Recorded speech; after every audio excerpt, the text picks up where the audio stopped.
So Dana White Contender Series Week 5 just wrapped up, and with the first fight of the night, Diane Barboza beats Rain Guerrera. I predicted Barboza to get this one done. She looked really good out there. Got a decision, not a decision, got a submission. Got a verbal tap from Guerrera in the first round. And yeah, not really much else to say about this fight. Barboza gets it done. She gets a contract. So yeah, good for her. It was a good performance, on 1 week's notice. And yeah, look forward to seeing what she can get done. Her striking didn't look too bad. You do not every day you see a verbal tap. I literally heard Guerrera go say tap. So yeah, that was a good little victory for Barboza there. And then moving up on the card, Gene Silva beat Kevin Verhalges. I think that's how you pronounce his name. It was a really fun fight, like a war. This was like a really entertaining fight. Kevin loses his O, but looked really good in that fight. Looked tough. You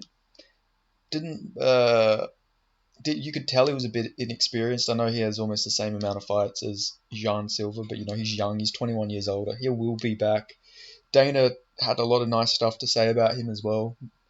I think he pretty much said, he needs to go get more experience and then we'll bring him in. So that was cool. But Jean Silva, really interesting guy, came out barking, literally fucking barking on his way out. So I was starting to question my pick there when I seen this fucker coming out barking like a madman. Like literally, like I shit you not, this guy was literally fucking barking as he walked out. So that was really interesting from him. But hey, it paid off for him. So maybe that's a new thing fighters got to do. Fighters got to come out barking if they want that dub. But yeah, it paid off for him. The barking worked. He fucking fun fighter. He fixed his gas tank issues because it seemed like he slowed down in some of the fights I've seen. So it's good that he fixed his gas tank. It was a pretty high paced fight too. His chin seemed improved as well. So yeah, really good performance there. Fun fight. I'm glad he got signed. It'll be a welcome addition to the featherweight division. I like all the featherweight fighters they've signed have all been really fun fighters, which is cool. Hopefully some of these new signings will get matched up against each other down the line because, yeah, I'd love to see him versus like Haider Emil or that Peruvian guy. I forgot his name, but all fun brawlers. Like there's a lot of fun fighters they've signed. I don't know how high up the rankings and everything they'll get, but still fun fighters is always a welcome addition. It's always good to have some fun fighters. And this guy is definitely a fun fighter. I don't know if he's going to come out barking for all these fights, but that was very interesting. Who let the dogs out? It was Jan Silva. But now moving up on the card, we have Dylan Budka versus Jad Hanicom. Horrible fight, man. Like, not an entertaining fight at all. Like,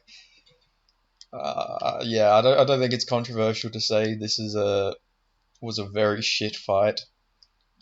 Chad Hanicom didn't look good at all in this fight. Like, yeah, he did not look very good. It really makes me think, how fucking good is Ikram Aliskerov really? Because he went to a split decision with Chad Hancom. And Chad Hancom actually took Ikram Aliskerov down from memory from when I watched that fight. So it's really weird that Hamzat Chimaev couldn't get this guy down. But, I think that was a more improved Ikram. No, I don't even know when the fuck he fought him, but I don't know. Weird. But yeah, Chad Hanicom did not look good in this fight, and yeah, he lost by decision to a guy who literally took this fight on like 4 days' notice. So yeah, I don't know what to say. Dana signed the guy anyway. Wants him to go down to welterweight, where he fought at heavyweight a few weeks ago, where he was like 207. So it's not the biggest guy, so maybe he can make welterweight, diet down a little bit. But yeah, interesting. Dana literally says on the broadcast it was one of the worst fights I've ever seen on Dana White Contender Series, but he still signed the guy, which was interesting. But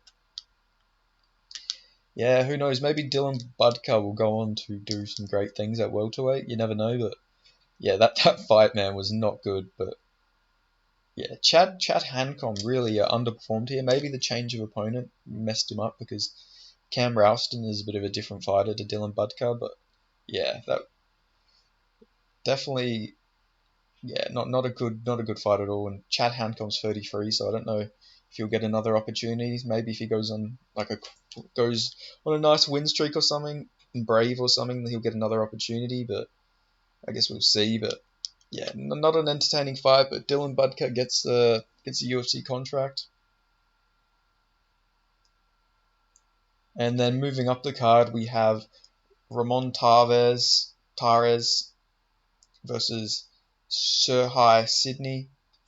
Really, really bad stoppage. This was like a horrible stoppage. Like generally one of the worst stoppages I've ever seen. Sydney drops Ramon, and then the referee instantly stops it. It was like, yeah, generally a horrible stoppage. The guy was clearly not out. He was clearly still there. Like, yeah, really horrible stoppage. Like one of the worst stoppage. And Kevin McDonald's known for having horrible stoppages. He's the same guy who, he had that Ion Kutalaba versus Magomed Ankalaev stoppage, which was just one of the worst stoppages as well. So Kevin McDonald is generally one of the worst referees. I get it's a hard job and everything, but wait it out a little bit. Like Ramon was clearly like fucking defending with his legs as well. Really, just really weird. But yeah, I'm glad Sydney got signed though. He's a good fighter. It's not his fault the referee stopped that fight early, but Ramon Tavares is getting another shot though, which is Tavares. Sorry, he's getting another shot, which is good to see. Dana said that he'll be on week 10, so that's good for him. I'm glad he's getting another opportunity. But yeah, fuck, that was horrible for him. But yeah, at least Dana said yeah he'll get another opportunity. And glad Sydney got signed though. He's a fun fighter. I've watched a lot of his fights before. And then the main event, fucking shocking result here. I'd heard so many good things about Bruno Lopez, by really like reliable and highly touted like people when it comes to scouting talent and everything. Everyone was really on the Bruno Lopez side here, but Brenson Ribeiro, man, fucking 81-inch reach, 6-inch reach advantage here, just catches Bruno Lopez and just puts him out. It was fucking devastating KO, but like that was actually honestly a crazy KO, but fun fight while it lasted. But yeah, Jesus Christ, man, like yeah, he fucking brutalized him. But Ribeiro is like shown to have chin problems in some of his fights, and I don't know, it was weird. He looks so.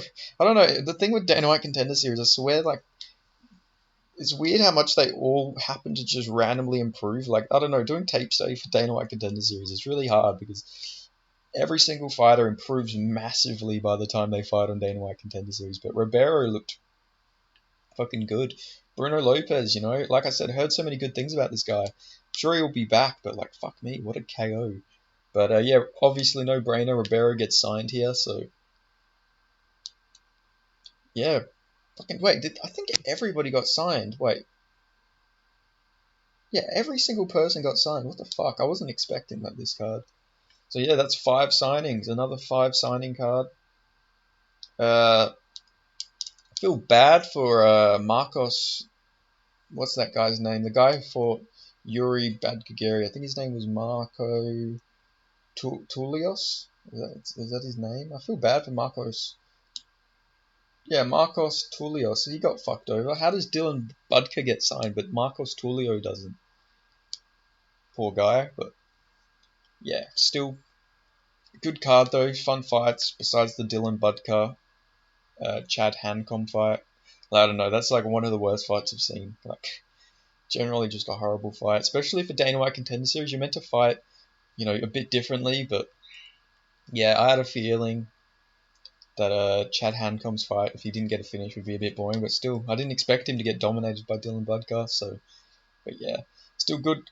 There was a good card, minus that Jean Silva versus Kevin Valjo's fight was really fun, really good fight there. But yeah, good. Still, regardless, good card. So yeah, I enjoyed it. So yeah, thanks for watching. Like, comment, subscribe, and I'll catch you guys next time. Peace.